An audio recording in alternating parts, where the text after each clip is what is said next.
Sir.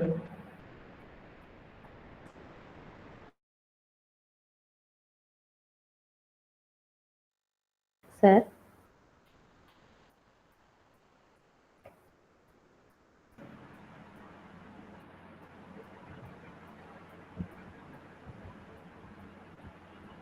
ஒரு 2 மினிட்ஸ்ல வந்துருவாங்க மேம் லைன்ல. Okay sir. Okay sir.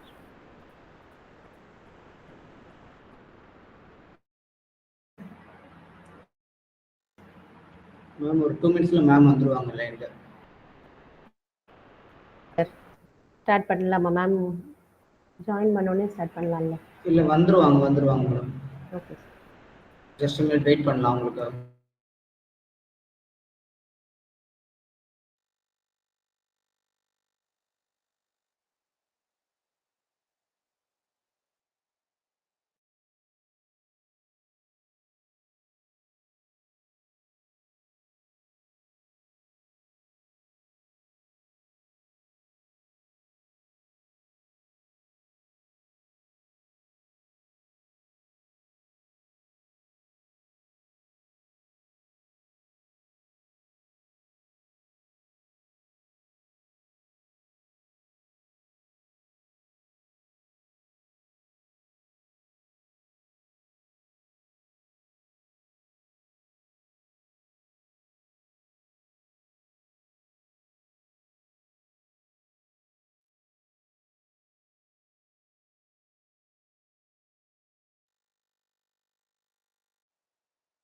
Ma'am join பண்ணிட்டாங்க. Ma'am, shall we start the program, ma'am? Yes. Okay.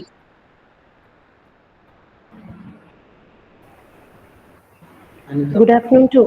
Yes sir. Shall we start?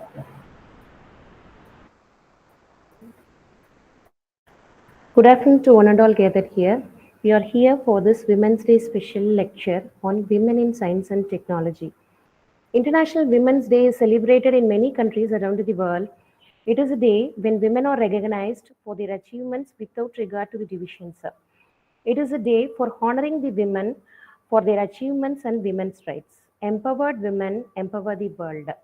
I take immense pleasure in welcoming our today's guest, Dr. Kirti Soni ma'am, Principal Scientist, CSIR Bhopal, who despite of her busy schedule, accepted our invitation to grace this occasion. Welcome, ma'am. I take privilege in welcoming HODs, faculty members of SRM TRP Engineering College, who marked their presence to blossom this day. I am happy to welcome the participants of various institutions who always support us in all aspects. Welcome you all. Today, we all are here for celebrating this Women's Day with a special lecture with our Kirti ma'am. Dr. Kirti Soni ma'am, she has completed her MSc and PhD from Sahar University, MP, Madhya Pradesh. She has then joined CSIR National Physics Laboratory, New Delhi at 2007, where she worked in acoustics and vibration metrology section. At CSIR NPL, about 15 years, she worked on design and development of building materials for noise abatement, calibration and testing of building materials, sound reduction and ranging design, development for air pollution management, etc. She also developed technology for wall panel, highway noise barrier, and transfer to private industries. She worked on different projects of government organization and private industries of building materials, design and development, and air pollution management. She recently installed indigenously developed the solar system in 9 states for air quality management. She is working on National Clean Air Project with Indian Meteorological Department, Delhi. She joined CSIR Advanced Materials and Process Research Institute in 2021. Currently, she is working in Water Resource Management and Rural Technology Division. She has published more than 100 papers in reputed journals, and she has many number of book chapters and review articles. She is the Executive Council member of Acoustical Society of India, Ultrasonic Society of India. She is the life member of Indian Aerosol Science and Technology Association, India, Meteorological Society of India, Acoustical Society of India, and the Indian Society of Remote Sensing. Her achievements and commitments are endless. Now I am handovering session to Kirti ma'am. Ma'am, please.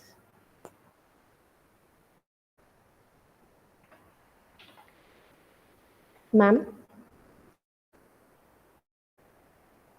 Ma'am, am I audible?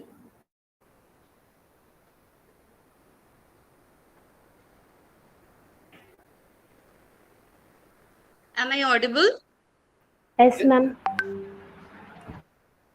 Namaskar and very good afternoon to all of you. Happy International Women's Day 2024 to all. Thank you, ma'am, for my introduction. Thank you, ma'am. Welcome, ma'am. Happy Women's Day for you also, ma'am. Thank you. Is my PPT is visible now? Yes, ma'am. So may I start? Yes, ma'am. Thank you to all.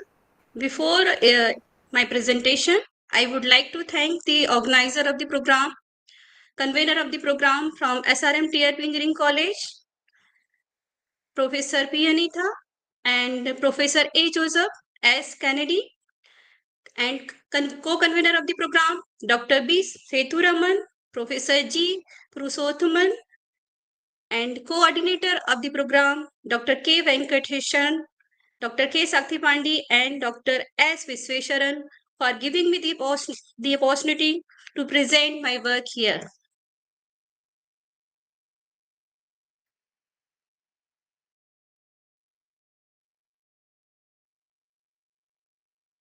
Today, I am presenting on the acoustic sounding technique and its role in air quality management. Acoustic sounding means the sound source that we are using for the air quality, different structure of atmospheric research that can be utilized for the air quality management. We are working on acoustic sounding. The whole presentation is divided in the following points. Initially, we will discuss about the acoustic sounding history, what does SODAR measure, and temperature inversion, designing and specification of SODAR, how it's SODAR operated, its a software development, and its application, unique application in the air quality management of different regions. So whole presentation, this is the review of my presentation. SODAR means echo sounder. We can also say it's a echo sounder, sounder and acoustic radar. It is the unique technique that can be used for the air quality management because it is the only equipment that provide the pollution loading capacity of the region. This is the only equipment that gives the different type of atmospheric structures that can only be determined by using the SODAR. It is the unique equipment that provide the basic parameter that is mandatory or essentially required for the air pollution prediction and development of the forecasting model. Because of the importance of SODAR, Central Pollution Control Board is included this equipment in the list of mandatory equipment.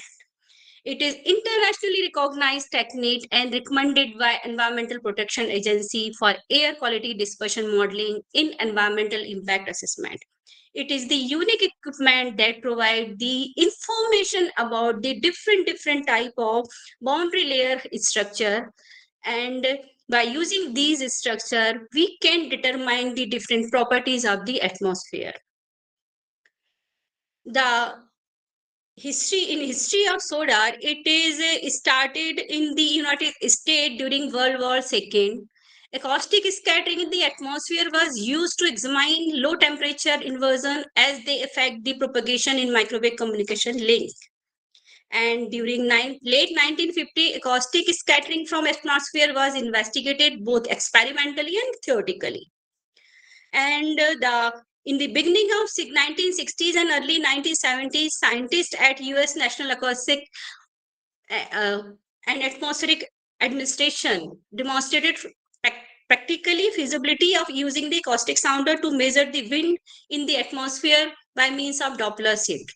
In 1974, the portable system was developed. So the history of SODAR, this is the history of SODAR, that if in previous time, the scientists and researchers are working on the sound wave. Now we will discuss about the what does SODAR measure. SODAR measures the atmospheric boundary layer height. It is the layer of atmosphere is called the lowest layer of the atmosphere, that is called the troposphere. And troposphere is also known as the region of mixing. This is the reason where all the pollutants are accumulated, and it is the lowest part of the boundary layer, troposphere, where we can see the influence of the all type of atmospheric phenomena, whether can occur in the atmospheric boundary layer. And this is the very important parameter that provide the basic information about the atmosphere, and using this parameter we can only develop the forecasting and prediction model. So this is the part, this is about the earth, and this is the lower part of the troposphere. This is the atmospheric boundary layer, that is the base parameter that we are measuring using the SODAR. In the next slide, we will see more details about the atmosphere boundary layer height. So you can see here, this is the temperature inversion. This is the normal condition. This is the warm air. This is the cold air. This is the normal condition. When there is a warm layer below the cold air, then the pollutant disperse in the atmosphere. There is a sufficient space for the dispersion of the pollutant. But when this is the normal condition during the daytime, and we found that with these are the pollutants have sufficient space for the dispersion. But you can see here, this is the nighttime condition, when there is a warm air, cold air below the warm air, and again above the cold layer air, then the pollutants are trapped here in this space. So this is the nighttime condition, that is called the thermal inversion condition. These phenomena of the atmosphere can be easily identify using the SODAR structure that we have developed. You can see here, when during the early morning, when there is a low temperature, then we observe this type of structure. All pollutants are trapped in the atmospheric boundary layer. When the temperature increases, during the convection period, they have the sufficient time for the dispersion. And when sun temperature decreases, the pollutants are again trapped in the atmospheric boundary layer height. So this is the basic behind the temperature inversion. You can see here, this is the total 24 hours structure of the atmospheric boundary layer.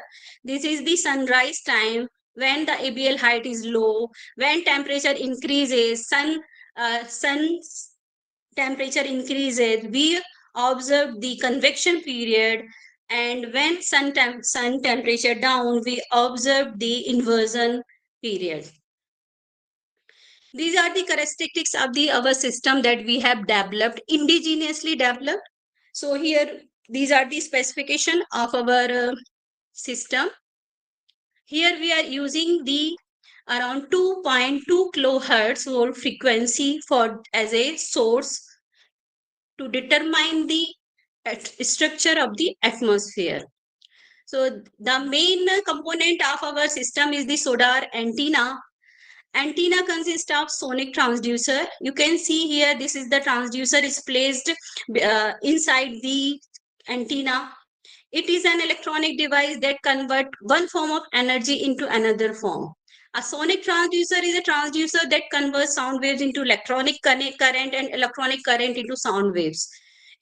So here we are using the transducer, and in SODAR, speakers and microphone are used as a sonic transducer, and microphone is an instrument that converts sound waves into electronic current. Loudspeaker is a device that converts electric current into sound waves. So this is the internal structure of this antenna, where we have the enclosure. These are the caustic foam high density caustic foam that we use to increase the in strength of our signal. This is the disk, and between the disk we use the transducer.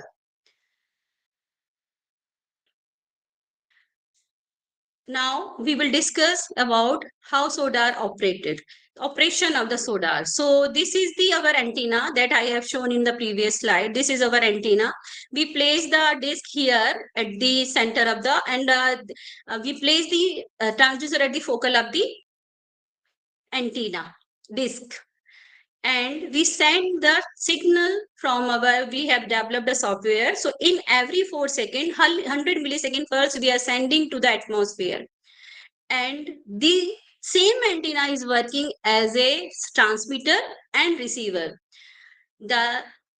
Every 4 millisecond, we are sending the signal to the atmosphere, and from the thermal inhomogeneity of the atmosphere, the variation in the refractive index of the atmosphere, we observe the signal.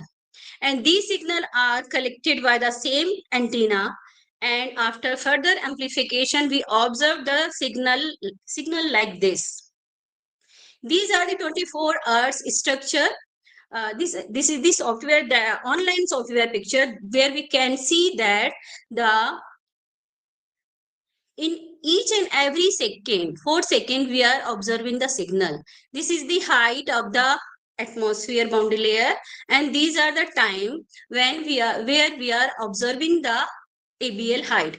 These are the different parameters that we have also attached with the SODAR system, as these parameters are highly responsible for the variation of the atmospheric boundary layer height.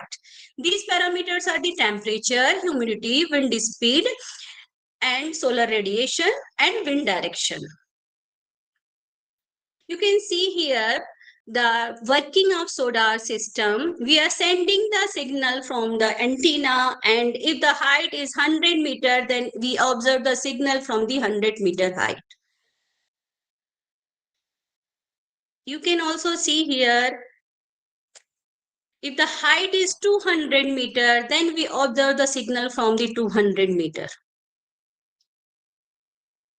And we observe this is the boundary layer height, how SODAR works, and how we can measure the atmospheric boundary layer height using the sound.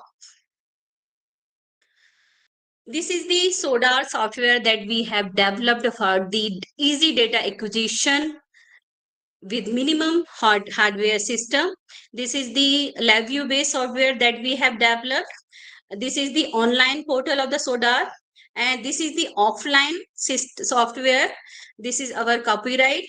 This is the 24 hours data, and these are the other meteorological parameter that we can.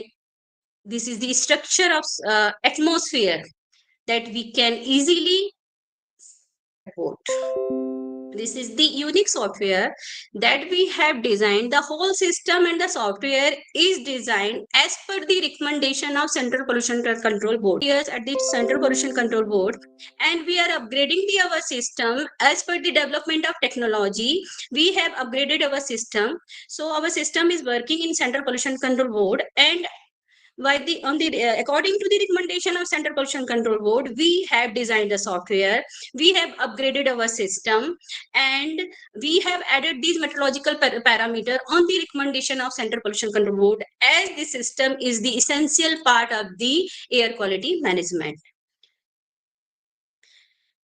We have calibrate our system, as without calibration we cannot say the data we are observing, the data from SODAR is accurate. For the accuracy of the SODAR system, we have calibrated the SODAR antenna, its internal structure, its instrumentation part, and it's a structure material, and we have also validated the SODAR data. So these are this is the unique facility that we have in the National Meteorological Institute of India, that is National Physical Laboratory. This is the anechoic chamber. We have calibrated our disk assembly in the anechoic chamber. Transducer and disk structure we have calibrated in the anechoic chamber. And this is the our transducer response. And this is the reversal chamber facility that we have in NPL, National Physical Laboratory. We have here tested the antenna materials. This is the high density foam that we have used in the solar antenna fabrication. This is the seat that we are using for the solar antenna. So each and every component of the antenna we have calibrated in our National Physical Laboratory. Apart from the antenna structure, instrumentation, and all, we have also validated our data. We have continuously run our system with the Indian Meteorological Department daily radio sound system and validated our data with the radio sound data. So this is the only radio sound work for the two in radio sound. It is not a continuous real-time system, but SODAR is the real-time system that runs 24 hours. So Indian Meteorological Department is using our data for the development of forecasting and prediction model. So we are working with Indian Meteorological Department. We are working with CSIR-AMPRI on the different project of national clean air programs. We have worked and we are working together to improve our technology. So this is the SODAR ecogram structure that we observed during this is the 24 hours structure. It can be clearly seen from this structure that this is the 24 hour, this is the height, this is the time, and you can see here this is the inversion time, this is the rising layer. When sun temperature increases, the pollutants go up, and we observe these type of thermal plumes. These are called the thermal plume. This is the convection time, and this is the nighttime inversion time I have shown you in the previous slide. So this is the 24 hours structure that can only be we can identify, that can only be generated only by the SODAR system. This is the only system that provide the whole structure of the atmospheric boundary layer height. And this structure change as per the geographical condition of the region. This is the daily data. If we install the SODAR system in the Mumbai region, then the structure will be different. That is the coastal region. If we install it the desert region, then the structure will be different. So this is the characteristics of the region. Each and every region have the particular geographical and meteorological condition. So as per the geographical and meteorological condition, each region have the dispersion capacity. And that dispersion capacity or pollution loading capacity can only be determined by the SODAR system. This is that's why this is the unique system that provide the pollution loading capacity by measuring the ventilation coefficient of the region. And as it is clear from this ecogram structure that this is the convection time and this is the inversion time, and this is the rising hours, means this is the early morning time. So for this is the unique equipment that is in the MOEF, Ministry of Earth and Environment signed. It is in the Gazette notification of the MOEF that before the installation of any industry, 1 year SODAR monitoring is mandatory. As this system provides the pollution loading capacity of the region. And 1 year, why we required only 1 year? Because in 1 year, whole the seasons of the region will be covered. So during summer and winter, what is the structure of our atmospheric boundary layer height? What is the basic space? What is the basic space that is available for the dispersion of the pollutant can only be determined by using the SODAR system. So the main application of SODAR system is to decide the industrial working hours on the basis of first by measuring the 1 year monitoring. 1 year after 1 year monitoring, any authority provide the permission to the industry installation after 1 year monitoring, and the working hours of the industry can only be decided by using the SODAR system, as it will provide the convection time. And if the convection time change in different weather. During summer it will be different, during winter it will be different. So the convection time provide the industrial working hours. So the main role of SODAR is to decide the industrial working hours and to determine the pollution loading capacity or dispersion capacity of the region. And it can also be worked as a SODAR as a diagnostic tool for urban air quality monitoring and healthcare system. As I've shown that by measuring the ventilation coefficient, there are 9 categories of the ventilation coefficient. And by measuring the ventilation coefficient, we measure the air pollution potential. So if the ventilation coefficient is below the 6,000 meter square per second, it means that there is a high pollution potential. If it is below higher the 6,000 meters square per second and below the 12,000 meters square per second, then medium pollution potential is there. And if it is greater the 12,000 meters square per second, it means not much pollution is there. So this system can also be worked as a diagnostic tool for urban air quality and healthcare system. There are different stability classes. SODAR can also provide the different type of stability classification. There are these are the different 5 classes that can only be determined using the SODAR data. Ecogram structure, we can only determine using the ecogram structure. There are different class. If there is A means very unstable, and it's very unstable condition means favorable condition for the air quality, means it is good air quality. There is a sufficient space for the dispersion of the pollutant. If there is a B, we observe the B type class, moderately unstable, means there is a pollution potential. If there is C, slightly unstable, it means that there is a high pollution potential. And neutral means the pollutants are blocked. We can see in Delhi that during the winter, when the wind is very low and temperature is also very low, then we observe a fog layer in the end. Stable condition we observed in Delhi weather. We can see here, this is the class A, class B, class C, all these classification we observe. This is the SODAR structure data that we observed from this. We have the provision in SODAR software that we can also determine the different type of stability class. So we can only identify the unstable condition and stable condition of the software, and the system have these facilities.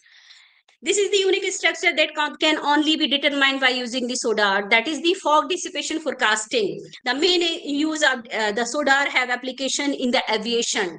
During the takeoff of aircraft and landing of aircraft, the fog we can forecast the fog dissipation by using this data, as this data provides the fog layer height. You can see here, this is the fog layer. It can be easily identified using in the SODAR ecogram structure. The height of the fog layer can be easily seen. We can see here the height of the fog layer.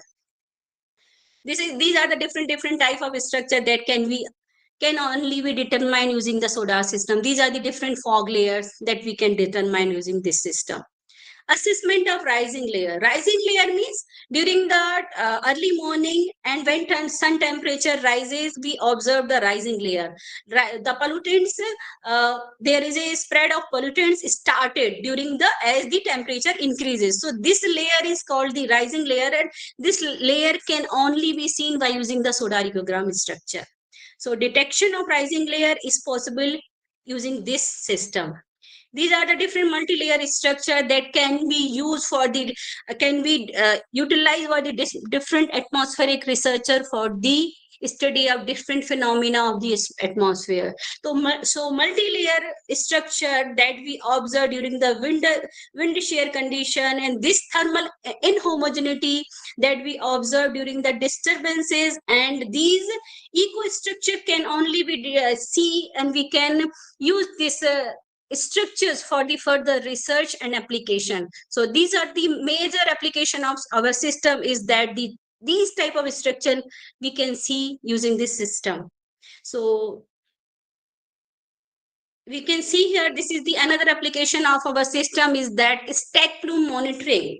As I have previously shown that in the major role of solar system is for the determination of the pollution loading capacity of the region, dispersion capacity of the region, and to decide the industrial working hours. So for the monitor, the stack height, what will be the height of the stack, that can only be determined by using the SODAR. So it is clearly, we can see that this is the thermal plumes. Clear is when we observe the clear air, clear sky, then we observe such type of structure. You can see here, this is the strong lapse rate condition. And this is the, you can see a weak lapse rate condition can also be identified using this system. These are the structure we can see here. These are the thermal plume. This is the neutral condition and this is the inversion. So this condition can also be determined using this system. This is the inversion condition, nighttime condition. During nighttime, we found this type of structure. This is all pollutants are trapped in this layer. This is the nighttime inversion condition. When this condition occurred under the large negative lapse rate, extremely stable atmosphere and little turbulence are there.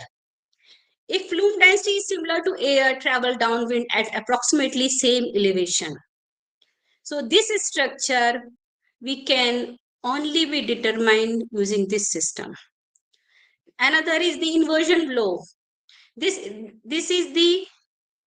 condition can also be determined early nighttime condition by using the SODAR system.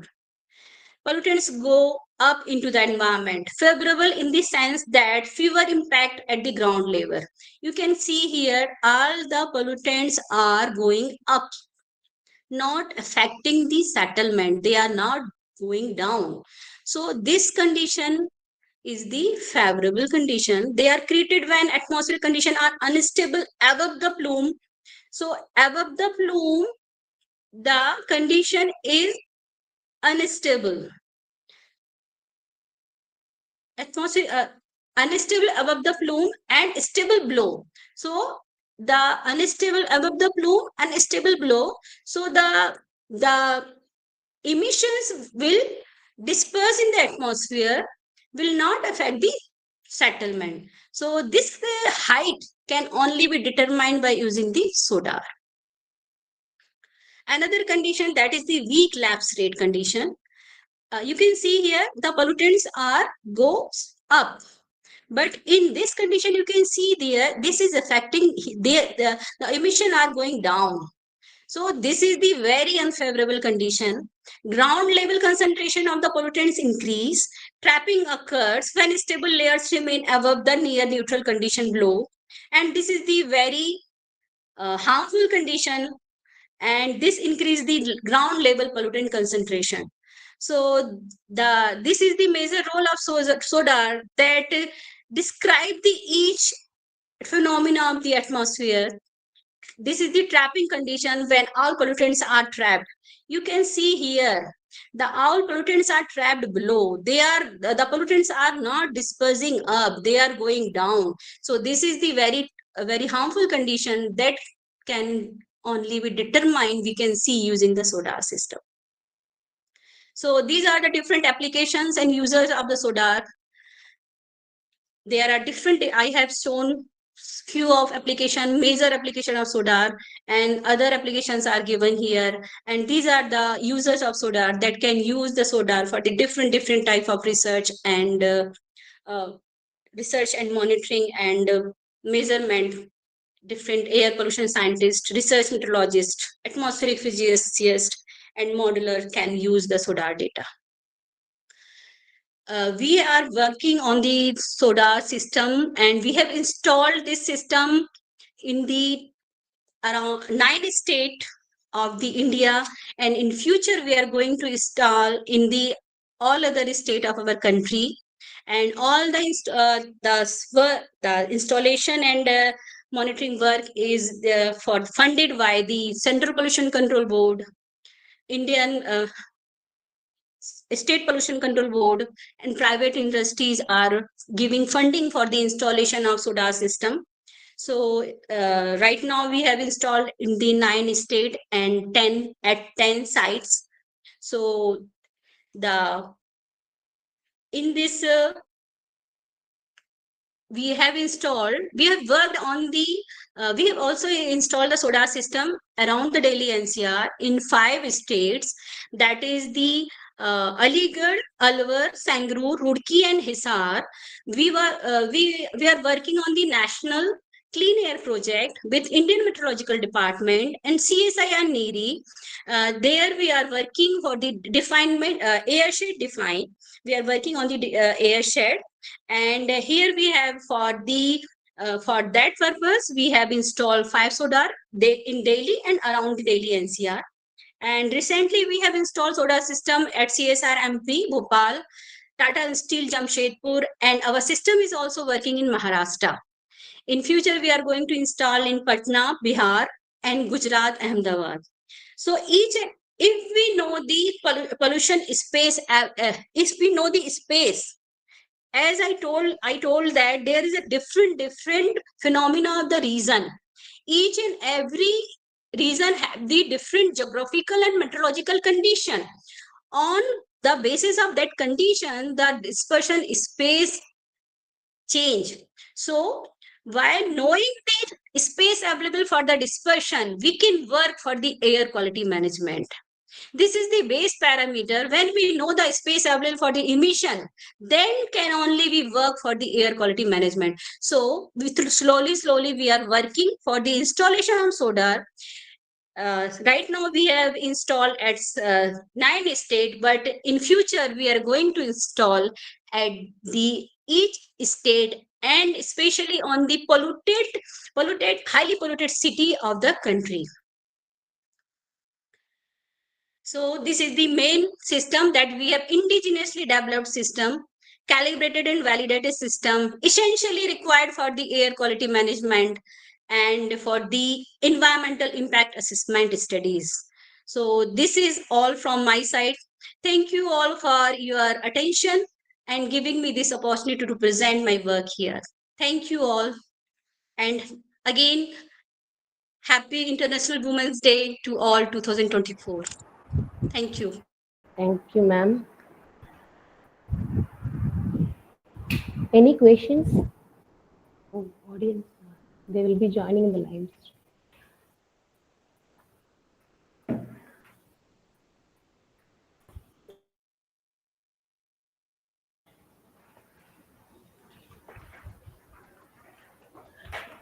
Ma'am, audience have joined in live stream. There is no questions till now. Ma'am, please continue, ma'am. Yes, sir. On behalf of Department of Physics, SRM-TRP Engineering College, I am delighted to propose vote of thanks on this Women's Day special lecture. I wish to express a special thanks to the management principal for motivating us to organize these kind of lectures. A special sense of gratitude to Dr. Kirti Soni ma'am for sharing her knowledge, research experience regarding sonar antenna and calibration, especially fog dissipation forecasting was excellent. Thank you, ma'am. It was very interesting. I thank the participants and my dear colleagues for being a part of this program, for making this program a grand success. And we, on behalf of SRM-TRP Engineering College, we wish ma'am for all the best for her future installations of solar site in many places. Thank you, ma'am. Thank you all. Thank you so much. Thank you, ma'am. Thank you, ma'am. May I leave now? Yes, ma'am. Thank you so much. Okay. So shall we start the second session, sir? Yes, sir. Please continue, sir. Okay, sir. And greetings and happy Women's Day wishes. And I'm happy to welcome you all for the second session on the event of a special lecture series on Women's Day celebration. And we have here with us Brindha Ramasubramanian. Yeah, a few words about her. I'm happy to welcome Brindha Ramasubramanian. She's a young researcher and she's a recipient of SINGA Award, which is given for a person who excel in academics as well as with good communication skill. She is a scholar at Institute of Materials Research and Engineering, Agency of Science, Technology and Research, Singapore, and she's graduated at Anna University and post-graduated at Pondicherry University, and she's a researcher now at Institute of Material Research and Engineering, National University of Singapore. Her research interest includes advanced electrochemistry, 3D printing of electrodes, and circular economy in project management. And she has tie up with many national and international laboratories. And to name a few, she has collaborated with Indian Institute of Technology Madras, IIC Bangalore, and CSIR Labs India. And she also collaborates with Nanyang Technological University and Open University UK, and MIT Boston, University of Sydney, Australia, and Waseda University, Japan, and Mahidol University, Thailand. And she has authored several international publications, and she owns Singapore, US, and Indian patents. And such eminent scholar and young women scientist with us here, and I invite her to give her lecture on this special lecture series on Women's Day celebration. Welcome you, ma'am. Thank you, Doctor, for inviting me. Is my voice audible and clear? Yeah, it's audible, ma'am. Yeah, okay. So let me just share my screen.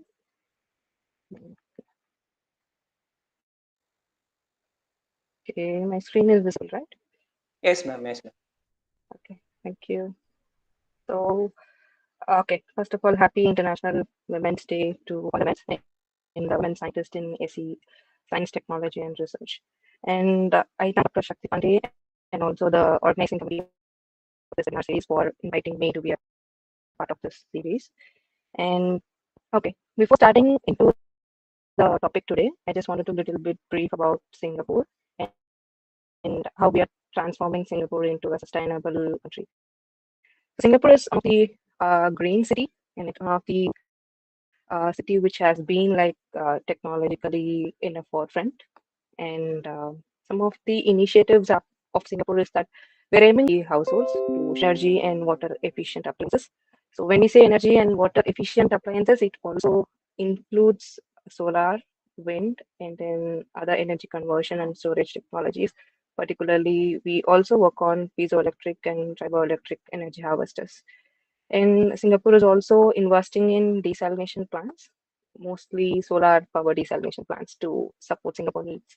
And we are also working on flood and coastal protection plans and overall on waste reduction technologies, where we are recently incorporating machine learning and AI to help us reduce the waste and also in recycling process. So overall, Singapore is one of the countries which is transforming to green technology, and I am happy to be a part of the country's green initiative plans in a small way. And today's topic will be about electrochemical energy conversion and storage and the relevant opportunities in Singapore and how we are actually looking forward to create a sustainable environment. Okay, so before going into the talk, a little bit brief about myself. So I'm Brindha Ramasubramanian, and I work in Institute of Material Research and Engineering, as previously introduced by Dr. And also here, my focus is mostly on batteries, and I also work on solar cells. And these are some of my contact details in future. If you want, you can get in touch with me. And I'm also a member of Singapore Battery Consortium and Indian Energy Storage Alliance, MRS. So these are some of the ongoing projects which I'm a part of a team, and I'm handling it majorly. So the first project that I'm involved is in designing of solid-state and batteries, and for that we are working on polymer gel electrolytes, and I particularly focus on the design and fabrication part. So mostly we build nanomaterials, we synthesize nanomaterials, and then we apply it in the design and fabrication of batteries, and then we test them. And once we test and validate, we go for commercial battery production process. And the second project I am involved is in building next generation aluminum ion batteries. So this is where the today's topic will be about the advancements. So aluminum ion battery is one of the sustainable options and an alternative to lithium ion. And we are working on electrode optimization, especially cathode optimization for aluminum-ion batteries. And the third project which I'm leading is recycling waste materials. So mostly we take plastic and organic waste, and then we recycle to carbon, and then we use for high energy density applications. And the last project which we are actually working with an industry is designing of silicon nanos for lithium. And here we are already signing a prototype with few companies and also with from India. So this is one of the major projects that we are looking forward to have in the next few years. And I just wanted to put forward few words about NUS and the A-star where I'm working. So National University of Singapore is Asia's #1 university, and it's the 8th worldwide university which is known for the ranking in science and technology.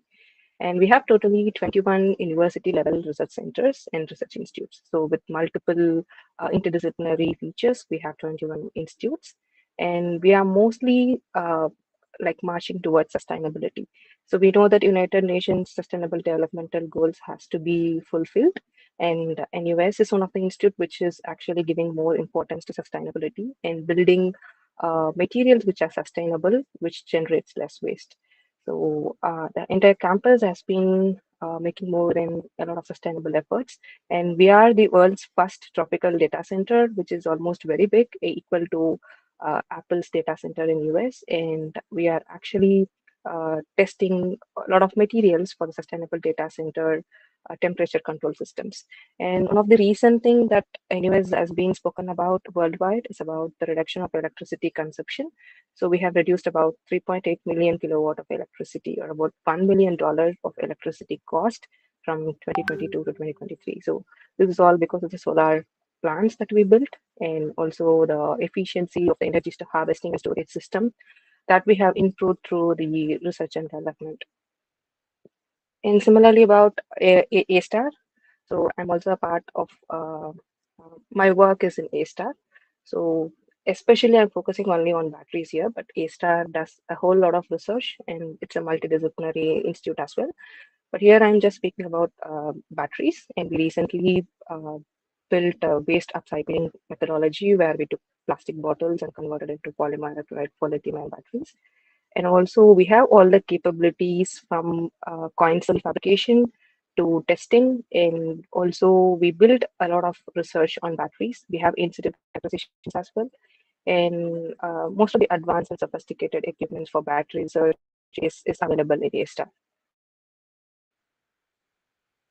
So coming to our group focus, so we are mostly working on nanofibers and electrospinning, but we also do work on green hydrogen production. And okay, the ones which are highlighted in green are the specific area where I am focusing on. So flexible batteries and polymer electrolytes for lithium batteries and sulfur batteries are the specific areas. And the highlighted ones are where I'm the major leading part of the team. And remaining the non-bold ones are the projects which I'm currently involved as a part of the team. So aluminum and batteries is the one which I am majorly working on, and I'm a part of a team in silicon carbon anodes for lithium ion batteries.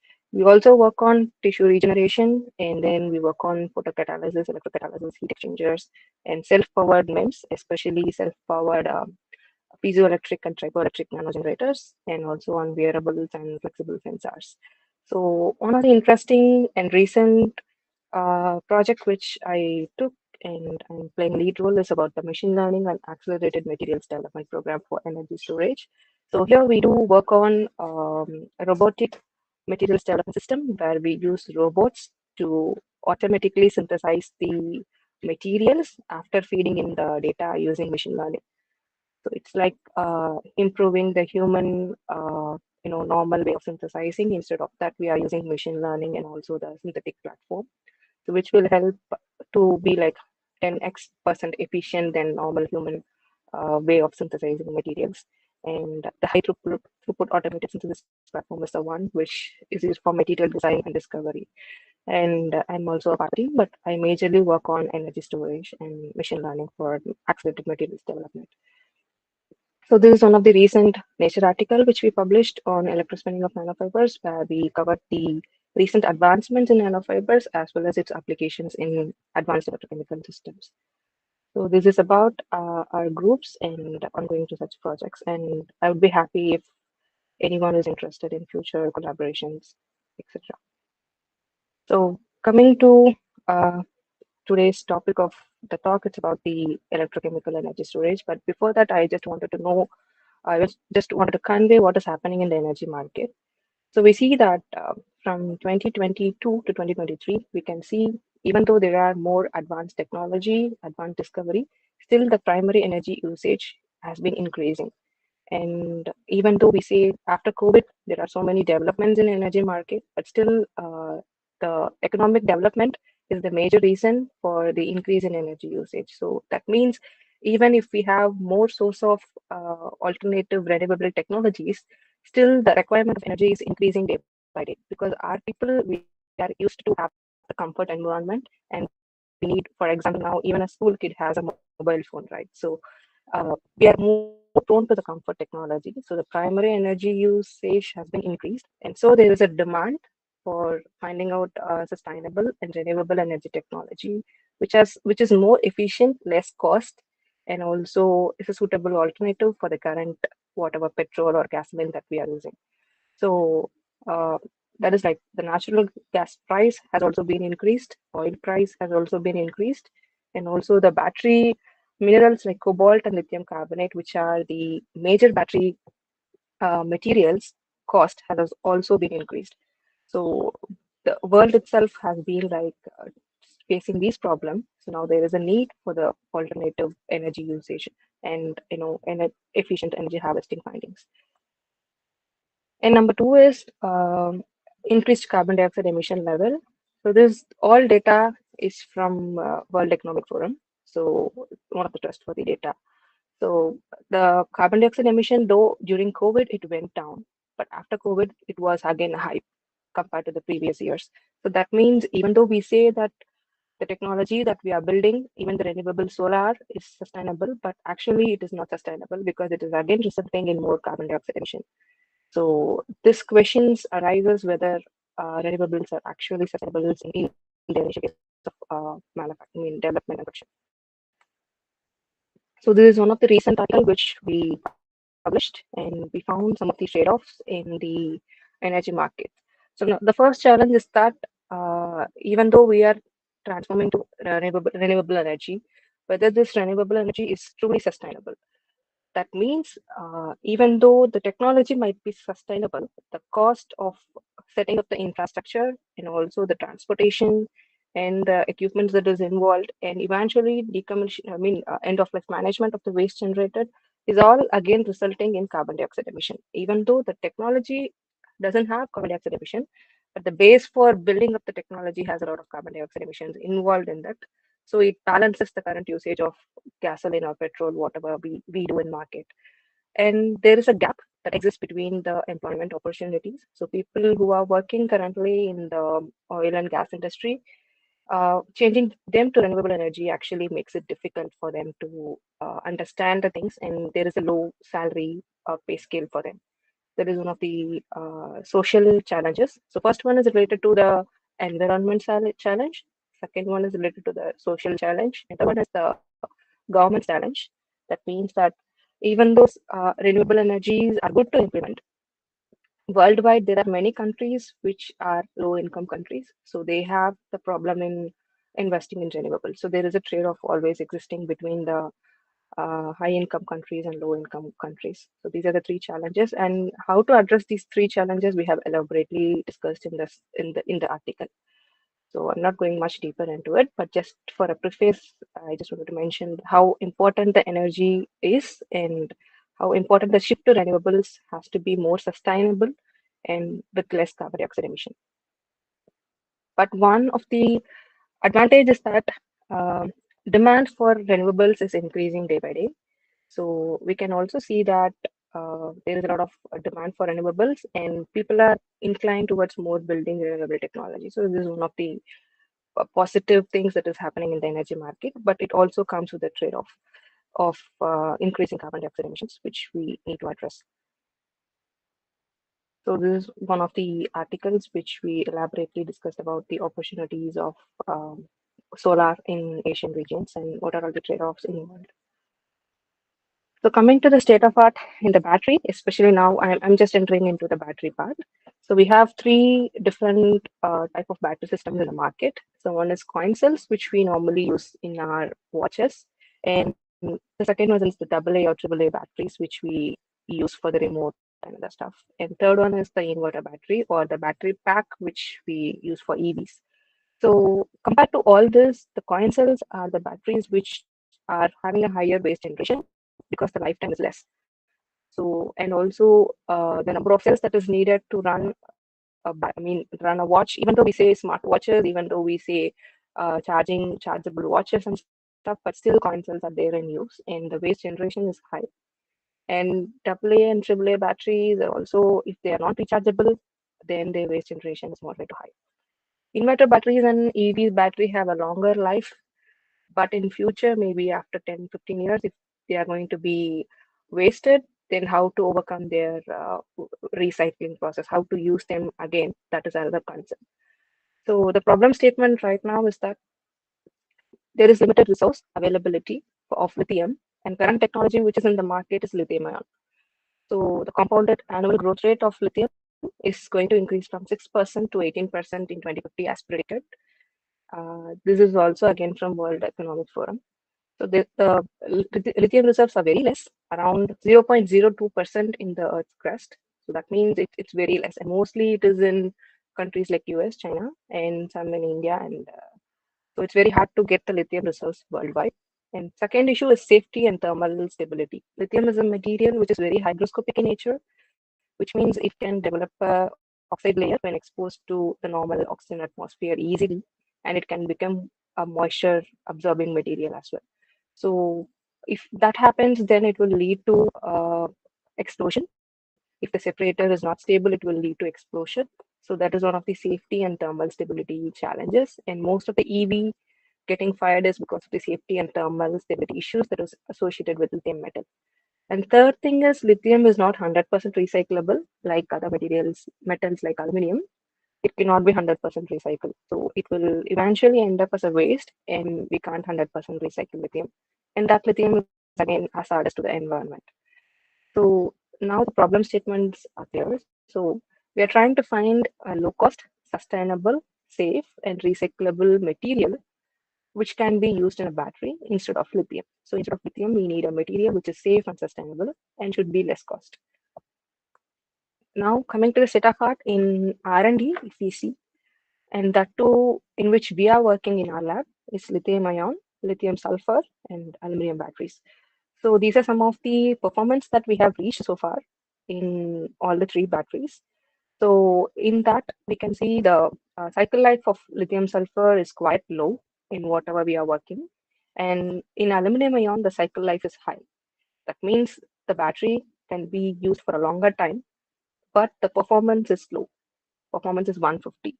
So compared to other two, the performance is less, but the cycle life is more. So we are now trying to optimize the performance to increase up to 400 milliampere hour per gram so that both can be satisfied, longevity as well as the performance. So we are working on this. In lithium, sulfur is just an alternative to lithium ion current technology. And in lithium ion batteries, we are specifically focusing on silicon anodes to replace lithium. So we are working on that as well. And now we have certain problems. So as I said, in aluminum ion, performance is an issue. And in lithium ion, cycle life is an issue. And normal lithium sulfur cycle life is an issue. And in normal lithium ion battery, we have capacity fading as well as we have electrodegradation. And in all the batteries, we have recyclability and e-waste issue, which we are trying to address. So sustainable materials, okay, how I'm linking it is because now all these batteries, the major issue is the materials that is inside the battery is very, very toxic and has a safety issue, and it is not recyclable, and it is ending in e-waste. So now we are finding the alternate sustainable materials that are sourced, produced, and utilized to minimize the environmental impact, and also it should not deplete the natural resource. It should be longer. I mean, the resource should be more. So those materials we need to identify, and we need to see whether those materials are applicable for electrochemistry and are applicable for batteries. So that is the thing we are majorly focusing on. So we consider from the materials mining to end of life management. So where we mine the mineral to the final utilization in a device, and after utilization of the device, how we end the product, like how we throw the material, how we recycle it again. The end of life management is also needed for the sustainable material discovery. So how we identify materials for the applications right now, it's on batteries. So for batteries, we just choose two important parameters. One is sustainability, other one is the electrochemical performance. So under sustainability, we have multiple criteria of choosing material. And similarly, for electrochemical performance, we have certain criteria like charge transport and also the energy density, cyclic stability, and stuff. So based on these two, we first shortlist the material from database. We use machine learning for that. And once we identify the material and our needs, and then we use high throughput automatic material development platform, which I'll show in the next slide. And then we do robotic synthesis. We do prepare, hundreds of materials in one day, and then we apply machine learning to know which material has a better performance and to predict for some of the materials which we didn't prepare. For example, if we tested 10 different types of material and we wanted to know how the material, if it is made as a composite, would perform. So then we go for machine learning to know how the composites or different material composition and combinations might work. Then, depending on the machine learning result, whatever it is predicting, we then go and validate. We prepare it experimentally and do the testing. So right now for battery, we are going for cylindrical testing and pouch, and battery pack we are yet to do. We are collaborating with industry for battery pack testing as well. So once it is identified, then we need to figure out the repeatability, cost, and manufacturing capabilities and all. So this is one of the recent work which we did. So we collected a lot of base materials and we converted them into carbon, and then we couldn't able to get many sources for the waste material. So we only took plastic and then orange peel and then coconut carbon, and then depending on that tree, uh, we just measured the electrical conductivity and some of the spectroscopic measurements for these three materials. And with that, we predicted for many other organic waste how the performance of electrical conductivity and the device performance would be based on the model predictions.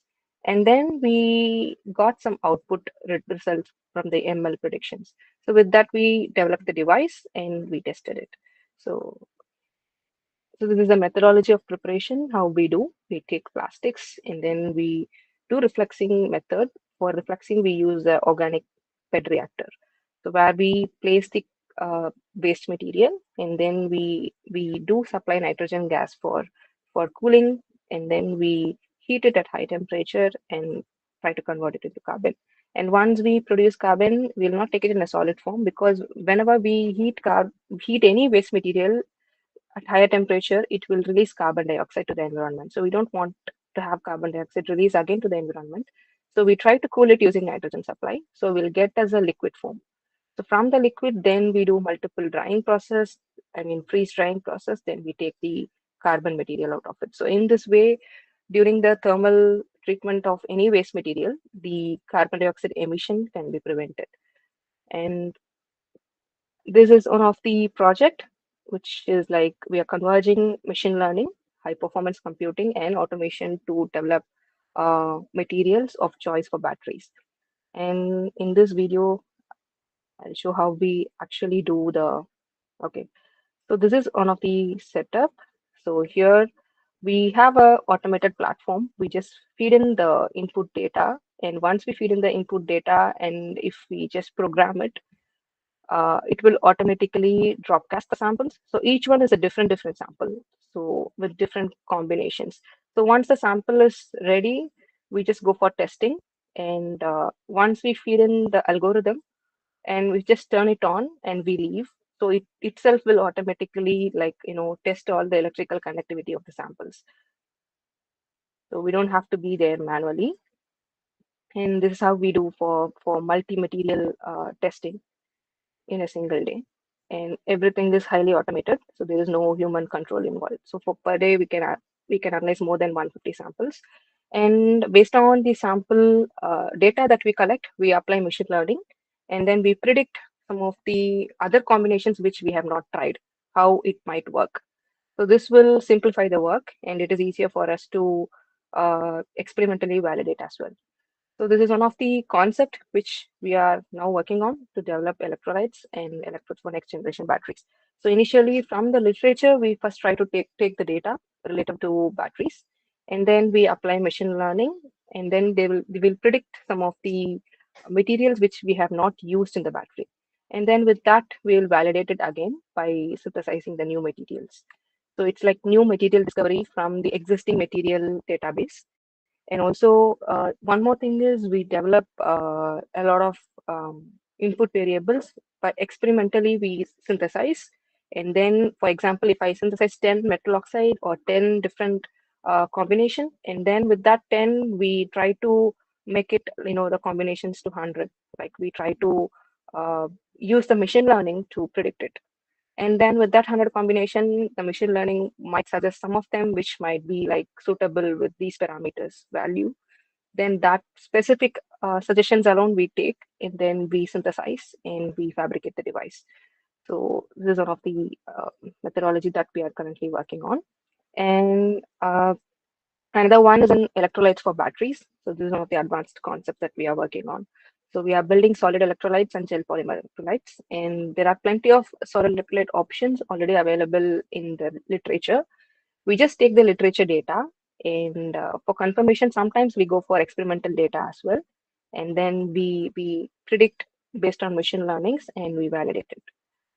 So these are some of the properties that we look for electrolytes, especially the mechanical and thermal property. And then sometimes we experimentally measure all those. And then for certain materials we measure, and then we use machine learning to predict for all the other materials.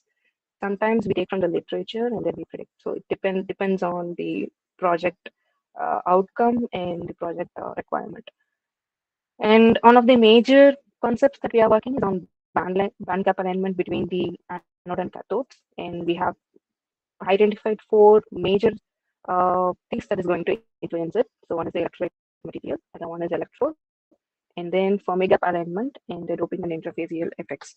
So all this we internally first see for each material how it is, and then we try to make the material combinations and we analyze the factors.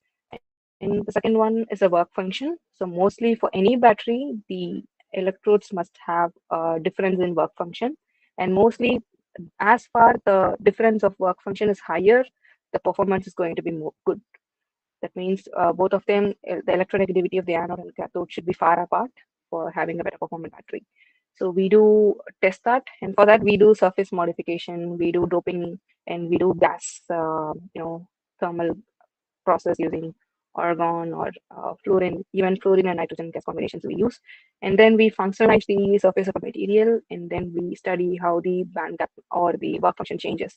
So with that, if the work function is far apart, then the energy density, the energy that can be stored in a unit area of a battery material is going to be higher.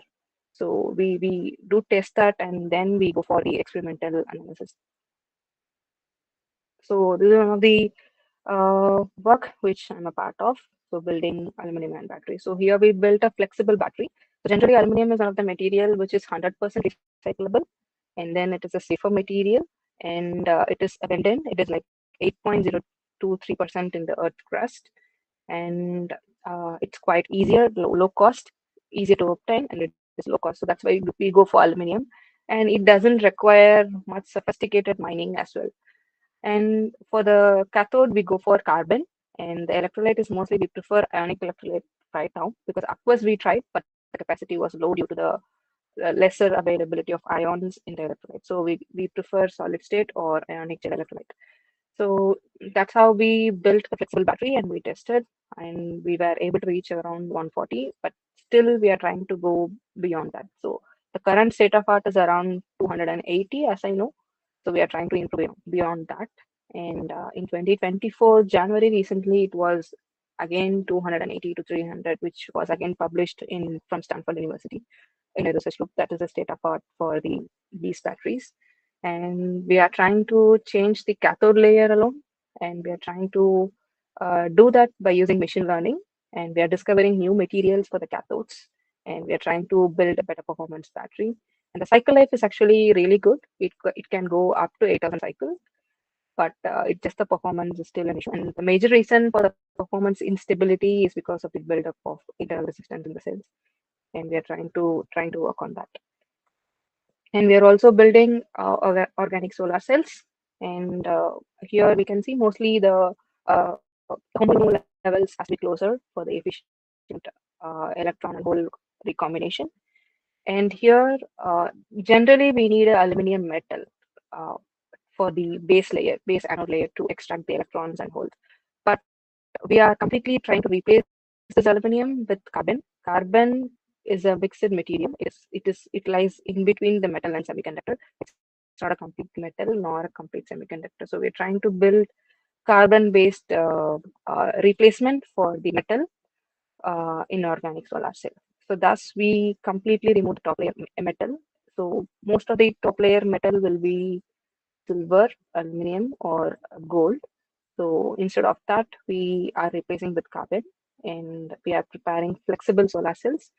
However, the flexible solar cell performance is still less. The photo conversion efficiency is around 6 to 8%, which we are trying to build. But right now, the perovskite has more than 30. Maximum is 33, but right now they are 30 is the maximum that in the market is. We are not reaching up to 30% of photo electron conversion efficiency, but we are trying to reach the flexible solar cell limit. So now we are in 6 to 8%. So flexible solar cell, if it comes, then it will be even more easier to implement solar cell for every applications, even in our day-to-day life. So this is one of the process where we take ITO and PE as a polymer base, which is flexible polymer, and then we dope ITO for the conductivity and for collecting the electron. It acts as the electron collecting layer. Then we spin coat PE.PES. Then we go for active photoactive layer, that is a homo-lumo deposition using spin coating. Then again we go for the top layer coating using thermal beam evaporation. And finally, we test the cell. So this is the whole process of fabricating the flexible solar cell. So this is just a single layer of cell. Then we go for batch testing, and then we assemble and we test for the entire solar panel. So mostly flexible solar cells are still not in market, and it might take a few more years. And now the efficiency is really very low. But since we are researchers, we are working on improving the performance of flexible solar cells.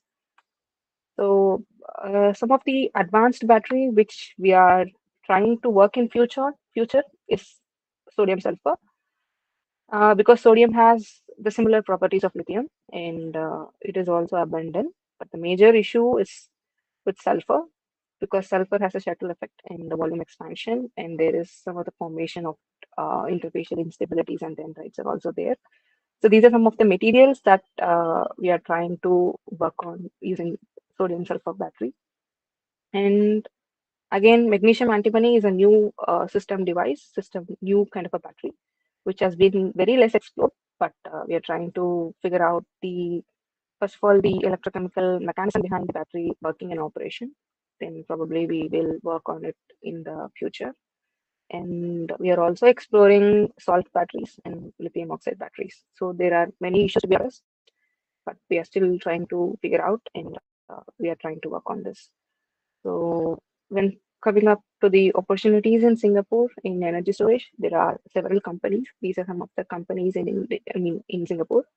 And we are closely working with Sanoco, and we are also working closely with Old 14 and VFlowTech, with some of the companies which focuses on developing academic research to industrial research market. So they help to test our R&D level cells, whatever we prepare in their industrial application, and then we will know the real-time difficulty. So there are plenty of opportunities for energy in Singapore, especially in batteries, and there are many startups.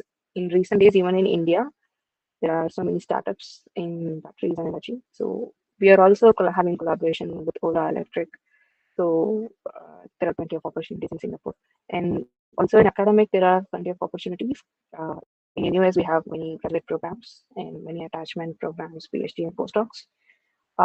Just that we need to have make sure that to enter up to PhD level, we need to have a TOEFL GRE that is mandatory. Then probably a good citation, good impact publications and research background. But it is highly competitive to enter into Singapore institutes, and there are many other agencies and many other positions in Singapore, and there are a lot of funding opportunities that the government is providing for science and technology. So these are some of the opportunities that is in Singapore. So with that, I would like to end the talk, and I would be happy to answer if there is any question. And once again, thanks for inviting me, and happy International Women's Day. Thank you. Thank you, ma'am. Participant, if you have any questions, you can post it in the chat box. Dear participants, if you have any questions, kindly post it in the chat box.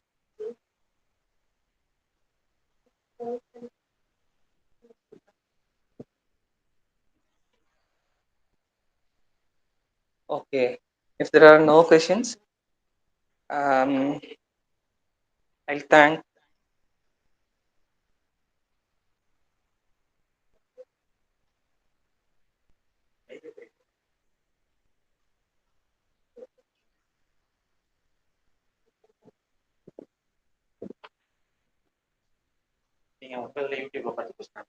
Oh, once again, ma'am.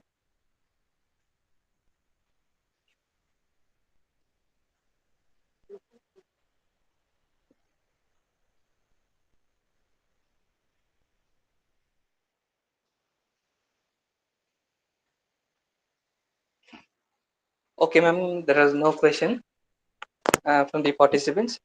So let us go for the vote of thanks. Really thank Brindha Ramasubramanian for sharing his valuable experience on advances in electrochemical conversion and storage.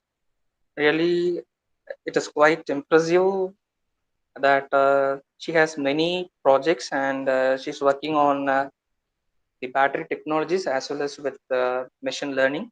It is quite impressive, ma'am. And I thank everyone, all the participants, for spending their valuable time with us. Thank you, one and all. Thank you, ma'am. Thank you so much for inviting, and thank you. Yeah. Thank you, ma'am. Dear participant, the feedback link will be shared in the YouTube. Kindly fill the and send the same. Thank you.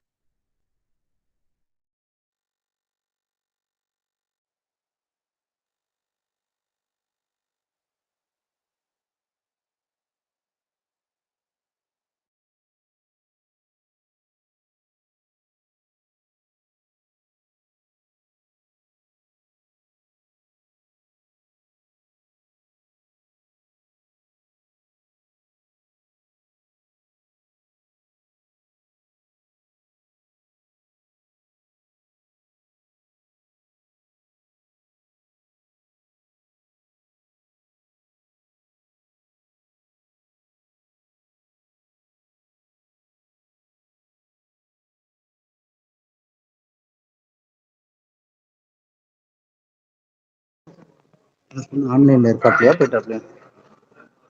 Hello Brinda? Sir சொல்லுங்க sir. இல்ல பிருந்தா போயிட்டாப்லையா இருக்காப்லையா? போயிட்டாங்க sir. போயிட்டாங்களா? Okay okay, no problem sir. Okay sir, thank you sir. Okay sir, thank you sir, thank you.